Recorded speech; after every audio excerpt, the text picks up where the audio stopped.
Softly Radio, emisora de conciencia.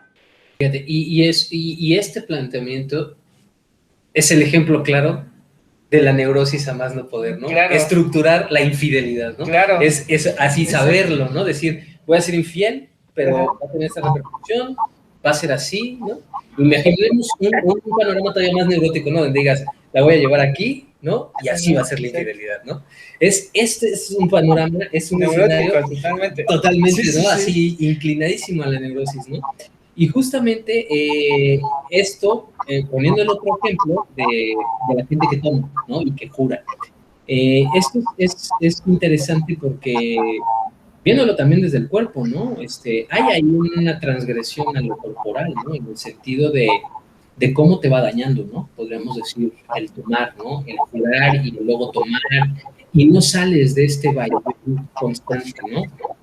Estás entre juro, no juro, juro y no tomo, pero luego vuelvo a tomar, ¿no? Y se hace esto que tú dices, ¿no? Probablemente algo muy, muy funcional en una situación operacional. Pero tendríamos que pensar en cosas aquí importantes, ¿no? La religión, ¿no? Como mecanismo de vamos a jurar, ¿no? Cualquier sujeto al lenguaje y sujeto al deseo y sujeto a la cultura necesita tener aquí, en lo real, un soporte, un anclaje, algo que lo mantenga, ¿no? Si no tenemos un anclaje, si no tenemos algo que nos soporte, el sujeto se va, enloquece, psicotiza, ¿no? A veces es curioso porque podríamos tener planteamientos en donde, a través de toxicomanías, ¿no? Tomar mucho, abuso de drogas, el sujeto se psicotiza, pierde todos los soportes y se va. Pero también tenemos los casos diferentes, donde nada en este mundo los ancla si no es a través del dispositivo del alcohol o del dispositivo de la droga. A veces funciona al revés. Esos son los soportes en la vida. ¿De qué tendrá que ver, no? Bueno, para empezar, la religión es un soporte, ¿no? Igual que la psicoterapia, que todo lo que tengamos es un soporte, ¿no? Definitivamente le ayuda a cualquier sujeto que esté curando, pues, a tener esta contención por un tiempo ilimitado, ¿no? Que también él se pone, ¿no? Y que también es un comportamiento neurótico, ¿no? Decir, a ver, tengo que ir a jurar para dejar de tomar, ¿no? Sí. Es también un comportamiento muy neurótico. Y resulta, vaya la redundancia y contradicción, pero resulta que no resulta. O sea, resulta que voy, juro, ¿no? Pero mientras no puedo tomar, muchas veces el sujeto está sudando la gota gorda y muere por ganas de tomar. Y está esperando el momento en el que el juramento termine para ponerse la borrachera de la vida, ¿no? Claro. Y justificarse en ello, ¿no? Oye, ¿por qué te pusiste tan mal? ¿No? Es que había jurado de ahora 30 días de no tomar, ¿no? El dispositivo se vuelve y vuelve y vuelve y vuelve porque al final del día es como taparle el ojo al macho. No se está resolviendo lo que le está llevando a ese sujeto a tomar, que es un vacío, ¿no? Un vacío que en este caso se estuviese llenando con alcohol. Ese vacío puede ser determinado por muchas cosas, pero voy a poner un ejemplo para que nos quede un poco más claro qué podría ser lo que podría tener a este sujeto atrapado en algo que podríamos determinar como un círculo de goce. Ese es un círculo de goce, está atrapado ahí, quiere salir, pero no sale y vuelve a caer, pero cuando vuelve a caer es rico, le gusta tomar, es delicioso, el cuerpo se va deteriorando, él va muriendo poco a poco, pero esa muerte, ¿no? Es deliciosa, esa muerte es un goce, ¿no? Inclinado a las pulsiones de muerte, es decir, se está destruyendo, pero está sintiendo no placer, no deseo, sino goce en hacerlo. Es como quien dice que no sé, si estás tomando y llegan y te dicen, es que te vas a morir de tanto alcohol, ¿no? Y la persona puede decir, pues sí, ¿no? O sea, claro. Pues y ese es un ejemplo, fíjate, muy interesante que también iba a comentar hace rato, muy particular de nuestra sociedad, ¿no? Del mexicano. El mexicano neurótico le encanta echarse clavados al goce y regresar todo el tiempo, ¿no? El mexicano promedio, ¿no? El mexicano que es neurótico pero le encanta el goce, es ese mexicano que va a comer unos tacos y están bien picosos y le echan más salsa, ¿no? Ujú. El mexicano con goce es ese mexicano que está sufriendo una ruptura amorosa y va y pone canciones de desamor para Sí, para que sentirse duela. todavía más Claro, sí, mal sí. con él mismo, ¿no? Ajá. Entonces, es una peculiaridad de nuestra sociedad, ¿no? Esta cuestión de cómo se va jugando a veces este rol entre el goce y el deseo y cómo vamos rayando.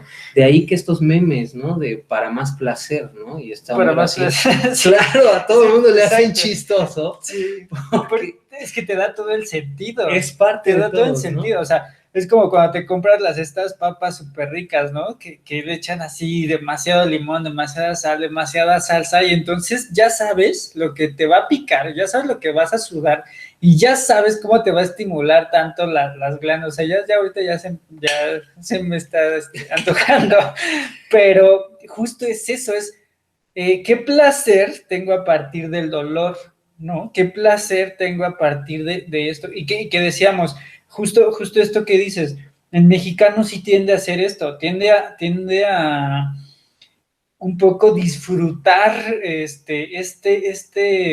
esta laceración, este dolor, Es el goce, ¿no? ese es el goce justamente de Y lo que que estamos aumentamos hablando. muchas veces el sufrimiento. Y creo que esa es una cuestión importante a aterrizar. ¿Por qué? Porque entonces cuando aprendemos a sufrir de más, porque el dolor es evidente, o sea, de que duele una ruptura, duele, ¿no? De que duele una muerte, duele, de que duele una pérdida de un trabajo, muchas cosas pueden doler, pero a veces creo que sufrimos en exceso, ¿no? Y entonces, aparte de sufrirlo, tenemos esta culpa que nos ayuda a sufrirlo más. No es, bueno, posiblemente alguien murió, ¿no? Y entonces yo todavía me echo culpas, ¿no? Claro, y se puede pensar justamente desde ahí el sufrimiento, ¿no? Desde que el sufrimiento, nos gusta sufrir más, pero es bien curioso porque ese sufrimiento va enlazado al deseo, es decir, como el deseo no ha quedado satisfecho, como el deseo no se satisface, el sujeto sufre más, ¿no? Y más y más, y se reafirma que este deseo no ha sido no ha sido todavía cumplido, ¿no? Pensando en este ejemplo del borracho que no puede dejarlo, aunque jure y luego va, y jure y luego va, ¿no? Tiene que ver también, este ejemplo nos pone también en evidencia cómo las cuestiones de hacer terapia, ¿no? Psicoanalítica, la terapia que de sea, ¿no? cualquier línea. Hacer terapia es sumamente importante en la objetividad para que un sujeto pueda acompañar los procesos, ¿no? Porque nosotros, como sujetos, salir de nuestros baches solos es totalmente imposible, Claro. ¿no? Totalmente imposible. Aún a pesar de que hoy en día tengamos estas filosofías New Age que quieren curarnos todo a partir de cuestiones meditativas, ¿no? Y de estar en armonía y vibrar. Efectivamente, todo eso es genial y es perfecto y es parte de adoptar la vida, pero no va a ser suficiente salir de eso si el sujeto no tiene un acompañamiento terapéutico, porque hay cosas que necesita hablar, hay cosas que él necesita sacar, ¿no? Claro. Y hablamos en este tema de el alcohólico. Pensemos en un señor que tuvo una infancia en la cual su papá fue alcohólico, casi nunca desarrolló un vínculo con él, no se hablaban. Dejen ustedes si haya violencia, pensemos que no hay nada de violencia en este escenario, ¿no? Solo es alcohólico. Y por ser alcohólico no entabló un vínculo con el hijo.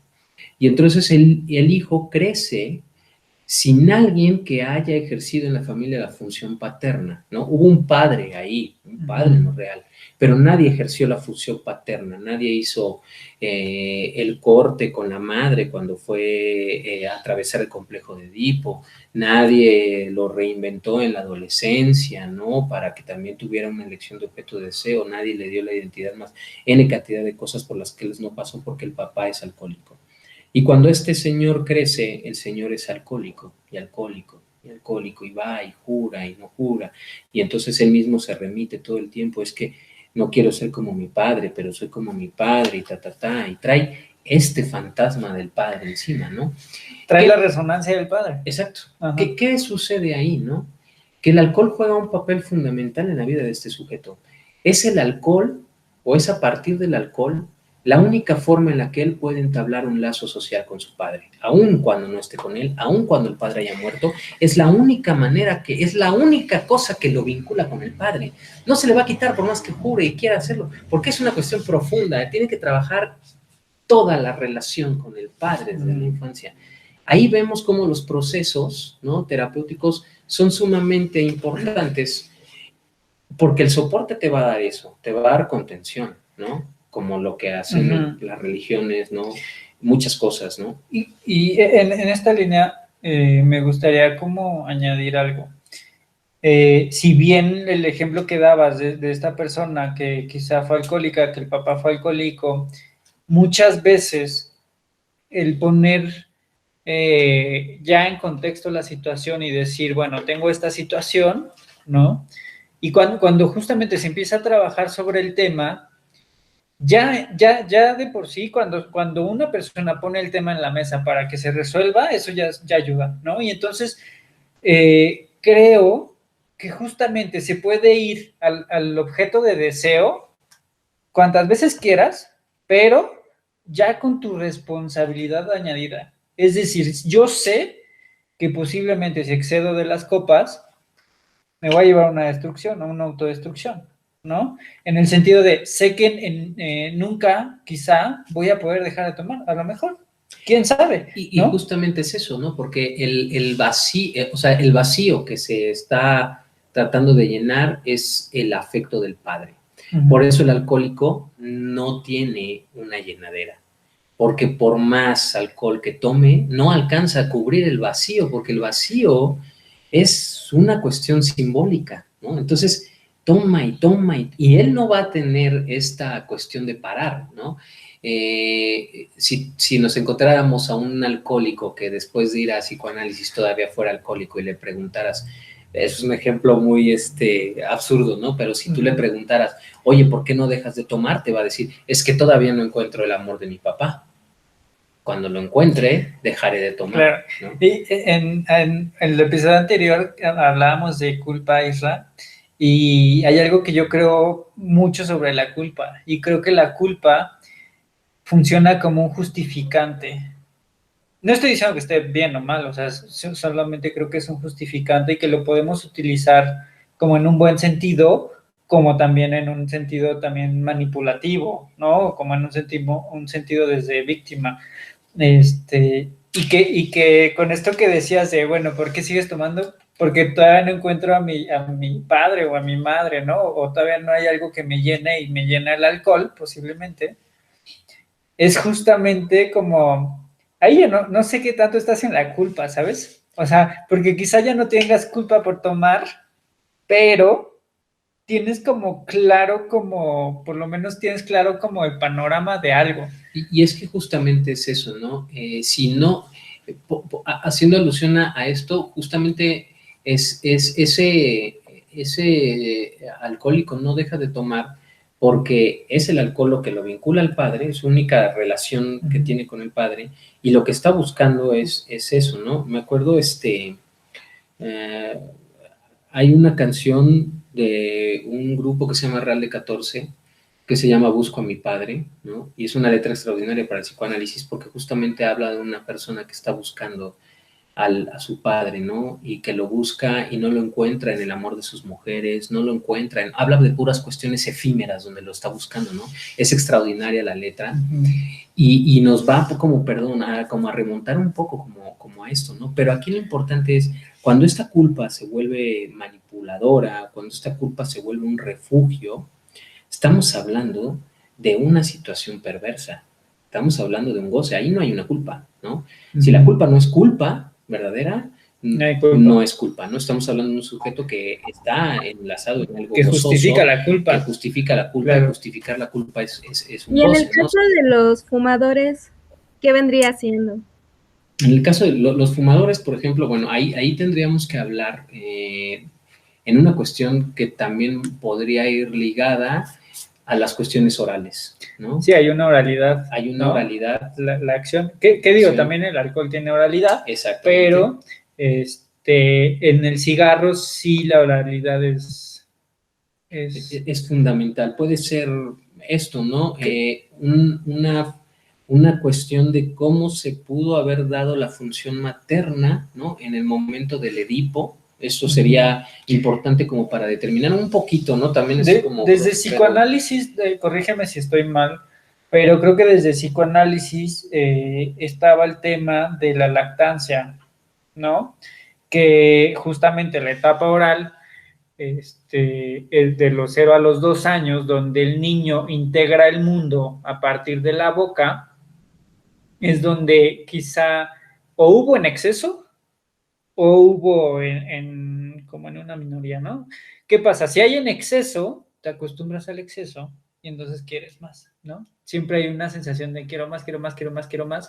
O si hubo como en una cuestión baja, pues posiblemente también hay una necesidad de quiero más, pero la diferencia es que uno ya tuvo suficiente y nada es suficiente, y la otra es que no tuvo suficiente y está buscando lo suficiente, ¿no? Y también podría ligarse a el vínculo madre-hijo, ¿no? ¿De qué manera?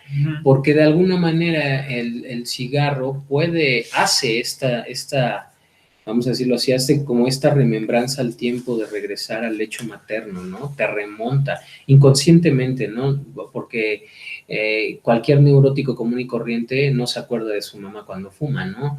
Si te acuerdas de tu mamá cuando fumas, estamos hablando de que probablemente hay una perversidad u otro tipo de estructura, claro, ¿no?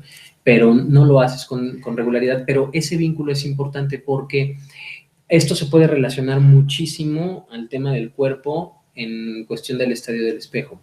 Cuando el recién nacido llega al mundo y la realidad se percibe a través de la boca, este sujeto nuevo en el mundo está todo el tiempo en los brazos de mamá, la leche sale de la mamá de mamá, calientita, te arropan, todo el tiempo estás con mamá. Cuando te dejan solo, lloras y haces berrinche. No es un berrinche que tenga que ver con que quieras que te carguen, tiene que ver con una angustia de que no ves a tu madre, no la ves, no ves a esa persona y eso le angustia al bebé, ¿no? Esta cuestión de pronto como de estas maneras nuevas de hacer terapia, como de déjalo que llore ahí 1000 horas, ¿no? El bebé se está angustiando, o sea, no es que esté en un capricho real, en una cuestión consciente, ¿no? ¿Por qué se angustia ese bebé? ¿Por qué ese bebé se está angustiando en no ver a la madre? Porque el bebé no tiene conciencia de su cuerpo. El bebé está conectado cuando está adentro de la madre a través del cordón umbilical. Son un solo cuerpo. Cuando el bebé sale, para el bebé él sigue siendo un solo cuerpo. Él nunca ha pensado que es un sujeto independiente y que tiene un cuerpo que funciona por sí mismo. Es a través del estadio del espejo el impacto de esto. Cuando el bebé se ve en un espejo y dice, ¡ay, soy un otro! No soy una extensión de mi mamá, no soy parte de ella. Y ahí viene un golpe duro, ¿no? Ahí se empieza a constituir el cuerpo, ¿no? Verdaderamente. Sí. Ahí podemos empezar a hablar de que un cuerpo se está constituyendo a través de este estadio, y cuando dice, chispas, no soy parte de la madre, yo soy un individuo distinto, ¿no? Y este proceso, cuando se atraviesa, las maneras en las cuales se empieza a vincular con la madre es a través de esto, ¿no? De la mama, en la etapa anal, ¿no? Si hablamos también de las heces fecales son parte simbólicamente son una ofrenda para la madre, ¿no? Es una ofrenda así, tal cual para la madre, mientras mejor, y esto tiene que ver con lo que la madre regresa, ¿no? ¿No? Hay un estímulo, ¿no? Entonces el bebé dice, perfecto, ¿no? Entonces, lo que yo tengo entendido es que cuando justamente el niño, por ahí de los 2 años, se da cuenta que de su cuerpo sale algo, y lo entrega a la madre, es un regalo para él Exactamente. simbólicamente porque está diciendo, es algo que yo hice con mi cuerpo, Exacto. ¿no? Y entonces lo entrega a la madre y entonces ya la madre puede recibirlo con mucho amor o con mucho Claro, y asco. fíjense, ¿no? Aquí podríamos decir ahí como, bueno, ¿no? Una tesis importante para plantear, ¿no? No se la robe nadie, pero voy a spoilear, una tesis importante tendría que ver con lo que significa también a nivel simbólico el hecho de que el niño haya salido de la madre, ¿no? Y entonces el niño tenga una necesidad en cuestión de agradecimiento de recrear la escena del nacimiento a partir de las heces fecales y entregar también algo, ¿no? Entonces, de esta manera Está muy puede haber filosófico eso. ahí toques interesantes en también cómo se puede constituir esta parte, ¿no? Y por Oye, ejemplo, perdón, una persona que fue dada en adopción, ¿cómo viviría su cuerpo? ¿O cómo es este proceso? ¿No te ha tocado pacientes? Pues no me ha tocado pacientes así como tal. El tema del cuerpo se constituiría de manera igual en lo que tiene que ver con lo significante, es decir, quién haya cumplido las funciones maternas y paternas, ¿no? Más allá de los padres biológicos, ¿quién cumplió la función del padre y la función de la madre? Más adelante va a haber un reconocimiento del cuerpo real, del real, ¿no? Del que dice, no me parezco a ustedes, ¿no? A ver, ¿por qué? ¿No? Ahí hay un reconocimiento, ¿no? Y ese es el cuerpo de lo real. Pero el cuerpo, el cuerpo que está en lo significante, no tendría que sufrir algún tipo de alteración en la manera de que se moldea si se están cumpliendo las funciones, ¿no? Y para que nos quede también más claro la cuestión de probablemente la diferencia entre los cuerpos significantes o los cuerpos reales y todo esto, se puede poner un ejemplo en el que pensemos en un experimento de ratones y hay un ratón que es como muy simpático, ¿no? Muy activo y aparte es un ratón muy promiscuo, ¿no? Pero le inyectan un gen que regula su vigorosidad y su comportamiento. Y el ratón ya no es promiscuo y ya no es relajiento, se porta mejor, ¿no? Ese cuerpo, ese cuerpo obedeció a dos cosas, al cuerpo de la voluntad de goce del ratón y al cuerpo que se le impuso por el investigador, ¿no? Pensemos a nivel cultural, ¿no? Así funcionan nuestros cuerpos, por decirlo de alguna manera un poco, ¿no? En esta significa, entonces el cuerpo de psicoanálisis es amplio en este sentido de qué cuerpo estamos hablando, ¿no? De esta situación. Y esto de constituir el cuerpo en las funciones que lo va a determinar, también retomando esto del vínculo a través del cigarro, de las etapas orales, también tiene que ver con eso, ¿no? De qué manera atravesó su complejo de Edipo ese sujeto que tiene una permanente regresión al momento de ser amamantado por una obsesión al cigarro, ¿no? ¿Por qué quiere como dejar este vínculo, ¿no? Y esto también podría ser ligado otra vez a las relaciones de infidelidad que son repetitivas, ¿no? ¿Por qué? Porque pensamos en esto, en que alguien te es infiel y te dice no lo vuelvo a hacer, ¿no? Y lo vuelve a hacer, ¿no? Y te dice no lo vuelvo a hacer y lo vuelve a hacer, ¿no? Y a veces ese mismo sujeto está tan angustiado de ser infiel, ¿eh? O sea, tampoco es como que de pronto como que lo goce. Que lo goce, porque si no ya estaríamos hablando de un perverso, pero a veces ese sujeto infiel sufre demasiado, Claro. ¿no? Y no puede parar, ¿no? Como el alcohólico. Es exactamente lo mismo. Y no porque están en un círculo de goce, porque lo que se tiene que atacar es otra cosa. Pensemos en algo. Pensemos en, ya di el tema de un hombre borracho, voy a dar el tema de una mujer.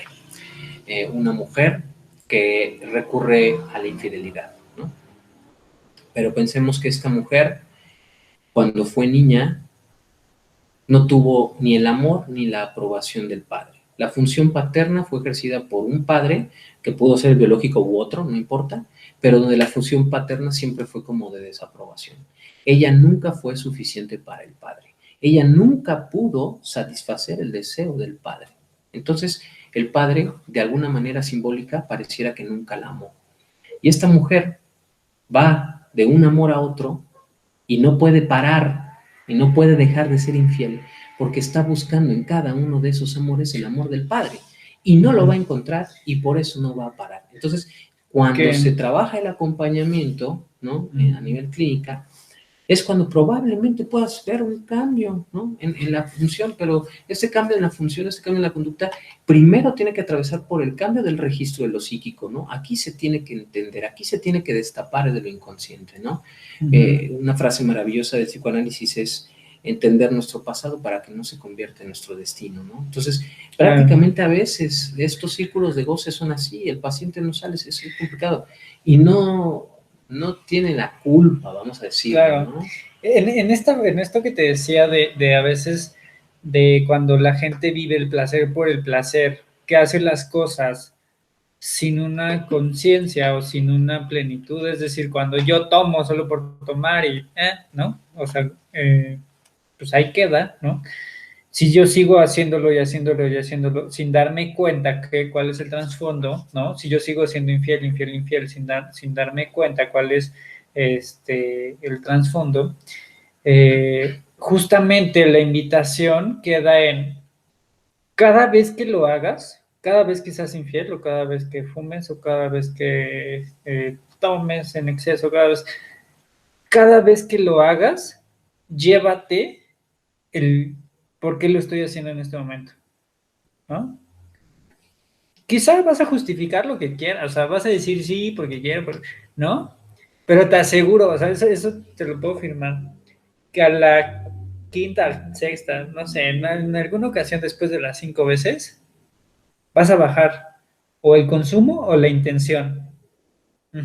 Porque porque ya para ti va a tener una conciencia de decir, ok, no sé, si fumaba 10 cigarros al día, haciéndome esta pregunta, a lo mejor bajo a 5, ¿no? A lo mejor bajo a 3, a lo mejor sí dejo de fumar, no lo sé, a lo mejor no, pero teniendo esta acción, por supuesto que me estoy dando una conciencia en cuestión del vacío que tenemos que llenar, ¿no? Ahí dependería justamente de eso, ¿no? Porque si el sujeto hace este pensamiento crítico o autoanalítico, si se lo empieza a cuestionar, probablemente en algunas ocasiones pueda llegar a dar, ¿no? En el clavo y a lo mejor decir, claro, algo que se pueda mover en su estructura y que al moverse en su estructura lo ayude a poder generar un cambio, ¿no? Pero el problema de las adicciones es justamente, ya digamos a nivel adicción, es justamente eso, que el sujeto ni siquiera sabe por qué lo está haciendo, ¿no? Y es angustiante, es terrible esa situación, porque el sujeto no sabe que en un vaso de alcohol está buscando el amor que no dio del padre, porque la mujer sujeto no sabe que a través de cada infidelidad está buscando el amor del padre, y no lo van a dejar de hacer, porque justamente no van a llenar ese vacío primario, ¿no? Pero justamente es a través de eso, ¿no? Cuando el sujeto se da cuenta de eso, ¿no? Que puede haber como este cambio. Preguntárselo, efectivamente, ¿no? Puede llegar a eso, ¿no? Puede llegar a que el sujeto se dé cuenta de cosas importantes, ¿no? Y pueda cambiarlo. Pero tiene que haber esto, ¿no? Este reconocimiento justamente, y el sujeto tendría que ser también muy objetivo consigo mismo, ¿no? Y admitir ese tipo de, primero llegar a ello, ¿no? Claro. Llegar a ello es complicadísimo porque es eso que él tiene, lo tiene en el inconsciente, lo tiene en el lugar más olvidado de su psique, porque nadie quiere acordarse que tu papá no te quiere o que tu mamá no te quiso, ¿no? Nadie quiere acordarse de eso. Entonces, entonces, para que el sujeto dé el paso de recordarlo, primero, para que el sujeto diga, soy alcohólico porque mi papá fue alcohólico y nunca tuve una señal de afecto con él, o para que el sujeto reconozca y diga, soy infiel porque mi papá no, o sea, para llegar a ese nivel de conciencia, ¿no? De Juan, ¿no? Tuvo que haber atravesado infinidad de cosas ya en su análisis, ¿no? Para llegar a eso, ¿no? Y llegando a eso puede hacer este cambio, ¿no? No dudo que se pueda probablemente llegar con herramientas suficientes a eso sin un proceso analítico de terapéutico, ¿no? Que yo creo perdón, yo creo que justo o sea, una de las partes que va a detonar mucho es la intención de querer dejar de hacerlo, ¿no? O sea, el hecho de ya intentarlo, o sea, yo lo que podría decirle a la gente que nos ve, que quizás si está en un proceso de dejar de fumar, dejar de tomar de algo, ¿no? Que el tema de su cuerpo, quizá adelgazar, quizá tener una mejor nutrición, quizá, es, sé que posiblemente las primeras veces va a fallar, ¿no? Pero eso no significa que no estás intentando, ¿no? Ya sea con algún tipo de terapia, yo sí sugiero que la gente se apoye con una terapia, ya sea psicoanalítica, humanística, no sé, de la que sea, que la que más les convenga, en el sentido de que, porque solo así vamos a tener una conciencia de qué es lo que está sucediendo, y solo Exacto. así vamos a tener como una claridad de qué pasa, ¿no? Claro. Y que cambia mucho, que cuando yo me hago daño, si me hago daño desde una forma en la que yo sé que me estoy haciendo daño, muy seguramente el daño que me estoy haciendo va a ser mucho menos que Claro. cuando lo hacía sin conciencia. Claro, y otra cosa también como manera probablemente también de invitar a la audiencia a esta cuestión que cómo poder erradicar ciertas cuestiones o comportamientos que quisieran modificar. También creo que es importante hablar de todo lo que tiene que ver con el tabú de la terapia o de la psicoterapia o de la clínica psicoanalítica o psicológica, ¿no? Donde en una cuestión cultural pareciera que el que va al psicólogo o al analista está loco, ¿no? Una palabra que hoy en día se usa sin ton ni son. Uh-huh. Entonces creo que esto es importante, que la gente que quiera generar este cambio o esta modificación en su vida, sin ningún temor, sin ningún tabú, sin ningún prejuicio, se acerque a la clínica, se acerque a cualquier tipo de análisis o terapia de acompañamiento, porque no es algo particular de los locos, ¿no? No es algo que tenga que ver con alguien que tenga un problema mayúsculo por resolver y para tomarlo como referencia, que todo el mundo se dé cuenta que su vida no para, todos los días vive, y como todos los días vive, todos los días tiene un deseo, y como todos los días tiene un deseo, todos los días tiene un sufrimiento. Por consecuencia, todos los días tendría que tener un lugar en el cual hacer catarsis de todo eso, ¿no? Otra de las cosas que maneja el psicoanálisis, ¿no? Aquí no hay una cuestión de tiempos, de edades de alta, de vas a estar un mes conmigo y ya saliste, ¿no? Hay libros incluso extraordinarios de gente, les invito a leer uno que se llama Mi análisis con Freud, ¿no? Gente que ha publicado 22, 25 años, 40 años de análisis, ¿no? Y aquí no hay un tiempo, ¿no? Woody Allen lo dice, el psicoanálisis es como las clases de piano. Vas por 5 años, parece que no aprendes nada, pero un día ya estás tocando el piano, ¿no? Es exactamente. Acabas de tocar un punto muy importante porque, por ejemplo, ustedes que son hombres, yo veo mucho que las que van más al psicólogo somos las mujeres, porque en nuestras casas nos terminan diciendo que estamos locas y que tenemos que ir con un psicólogo. Sin embargo, los hombres, no sé qué pasa. ¿Qué pasa? ¿Por qué se aferran? Y bueno, aprovechando que ustedes están aquí, ¿ustedes qué piensan? Mira, yo creo que para empezar es una cuestión cultural, ¿no?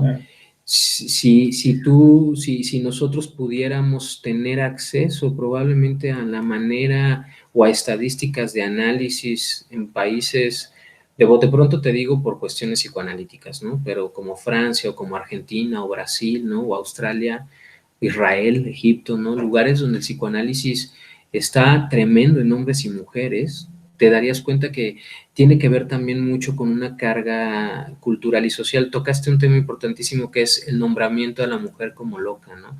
Desde ahí te puedes dar cuenta cómo todo tiene que ver con lo cultural.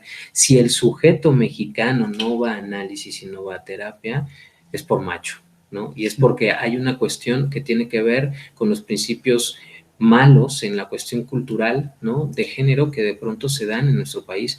Creo que tiene que ver con eso. Creo que al hombre, en cuestión de género, al hombre mexicano, le hace falta mucho desposicionarse de esa imagen, ¿no? De este imaginario colectivo que le hicieron creer de lo que significa ser hombre, ¿no?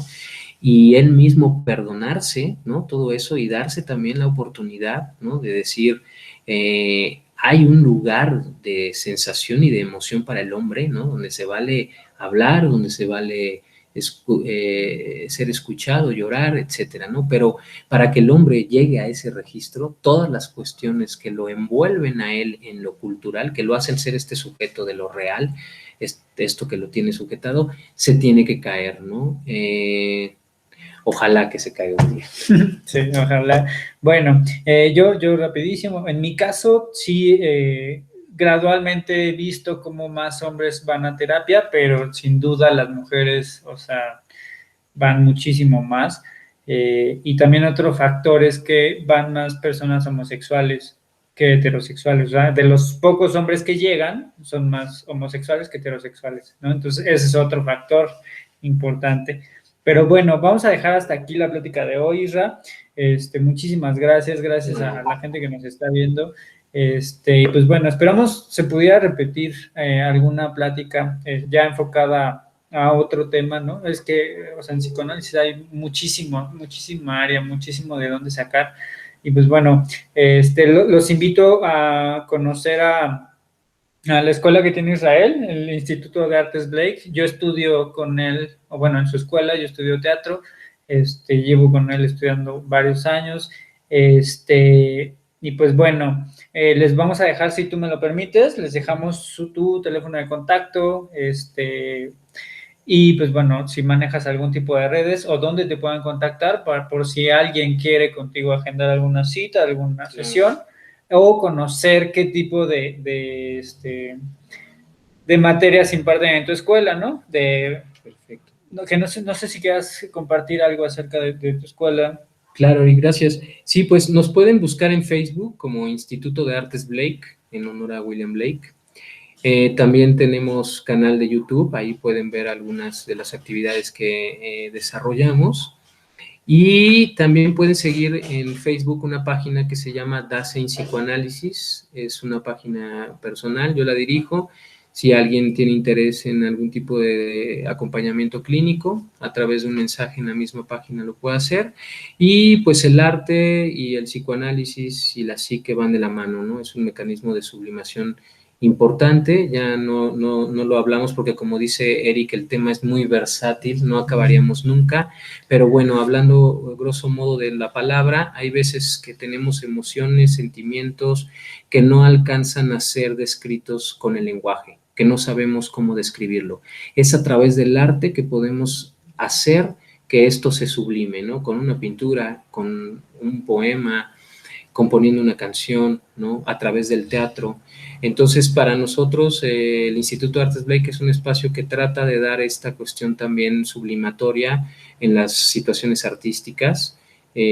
Búsquenos y bueno, pues los esperamos pronto en nuestro espacio. Gracias. Gracias, Isra. Bueno. Gracias.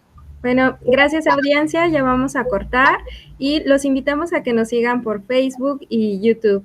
Ya saben, esto es su espacio, Softly Familia con Amor o Softly Radio. Y aquí estamos. Gracias. Gracias. Bye. Softly Radio, emisora de conciencia.